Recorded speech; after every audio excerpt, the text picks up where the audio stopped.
Hello all, this is Vinay Singh from wishacademy.com and in this video में आपको बताने वाला हूँ एंगुलर जेएस की डायरेक्टिव्स के बारे में। एंगुलर जेएस की डायरेक्टिव्स क्या होती है और उन्हें किस तरह यूज़ किया जाता है। तो चलिए सबसे पहले देखते हैं कि एंगुलर जेएस की डायरेक्टिव्स क्या होती हैं। In Angular JS we extend the HTML elements and we use and create new HTML elements, attributes and classes. These extended HTML elements, attributes and classes are known as directives. मतलब angular JS के द्वारा हम HTML language को extend करते हैं और HTML में हम नए एलिमेंट्स, एट्रीब्यूट्स एंड क्लासेस बनाते हैं। तो एंगुलर जेएस से extended in HTML elements, attributes and classes को हम एंगुलर जेएस की डायरेक्टिव्स कहते हैं।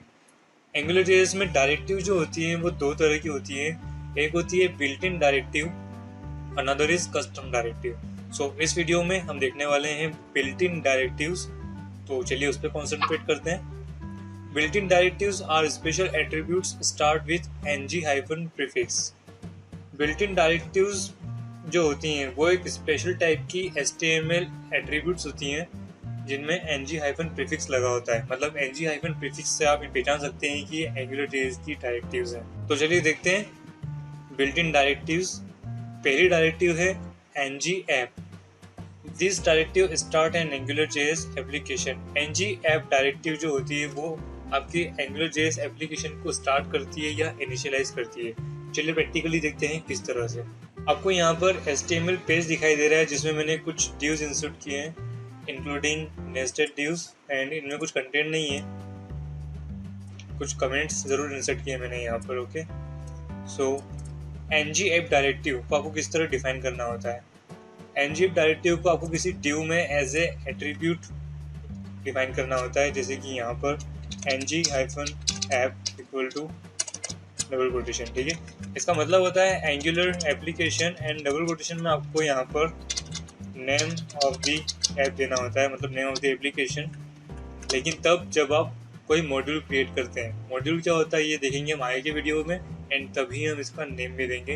अगर आप मॉड्यूल क्रिएट नहीं कर रहे हैं तो आपको इसका नेम डिफाइन नहीं करना है, इसे ब्लैंक रखना है इस तरह से। ओके, सो ng-app डायरेक्टिव जो होती है वो आपके एंगुलर जेएस एप्लीकेशन को स्टार्ट करती है।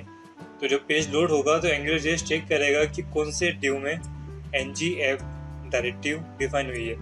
तो यहाँ पर डिफाइन हुई है तो आपकी एप्लीकेशन का स्कोप जो होगा वो इतना होगा, इस div के शुरू होने से इस div के खत्म होने तक। अगर आप ng-app को डिफाइन करते हैं किसी अनदर div में, लाइक बॉडी शुरू होने के बाद इस div में यहाँ पर आपने इसे डिफाइन किया, तो इसका जो स्कोप होगा वो होगा इस div के एंड होने तक, मतलब यहाँ तक। सो इस तरह ng-app डायरेक्टिव आपकी एंगुलर जेएस एप्लीकेशन को इनिशियलाइज करती है, स्टार्ट करती है और उसका स्कोप डिसाइड करती है। ठीक है, सो इसे मैं यहाँ पर डिफाइन कर रहा हूँ इस तरह से। तो इस div से आपकी एप्लीकेशन स्टार्ट होगी एंड यहाँ पर आपकी एप्लीकेशन खत्म हो जाएगी जहाँ पर ये div खत्म हो रहा है। इसके ऊपर या नीचे एंगुलर जेएस वर्क नहीं करेगी। ओके, नेक्स्ट डायरेक्टिव है ng-init directive. This directive initialize application data.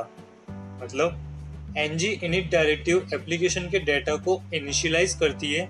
आपकी एप्लीकेशन में अगर कोई वेरिएबल आप यूज करना चाहते हैं तो उन वेरिएबल्स को और उनकी वैल्यूज को आपको इस डायरेक्टिव में डिफाइन करना होता है।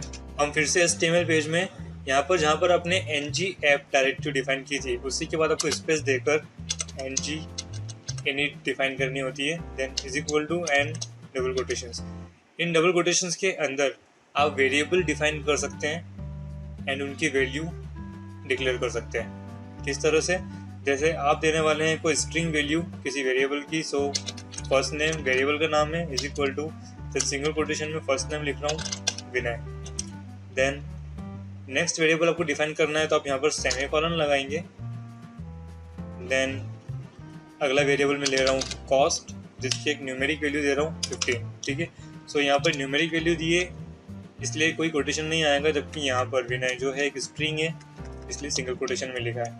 इसी तरह आप यहाँ पर अरेज भी डिफाइन कर सकते हैं, लाइक फ्रूट्स के अंदर मैं लिख रहा हूँ इज इक्वल टू में वैल्यूज। सो अरे डिफाइन करने के लिए हम लगाते हैं स्क्वायर ब्रैकेट्स, देन इसके अंदर मैंगो, देन बनाना, कॉमा ऑरेंज, कॉमा ग्रेप्स, इस तरह से। ओके, grep सिंगल कोटेशन में। सो इस तरह ng init डायरेक्टिव आपकी एप्लीकेशन के लिए डेटा इनिशियलाइज करती है। ngf आपकी एप्लीकेशन को स्टार्ट करती है एंड इस ड्यू के अंदर आपकी एप्लीकेशन का कोड होता है। ओके, तो यहाँ पर हम लिख देते हैं application code goes here.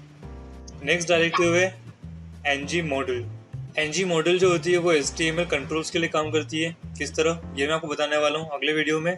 So keep practice for the AngularJS and see you in next video. Till then, happy coding.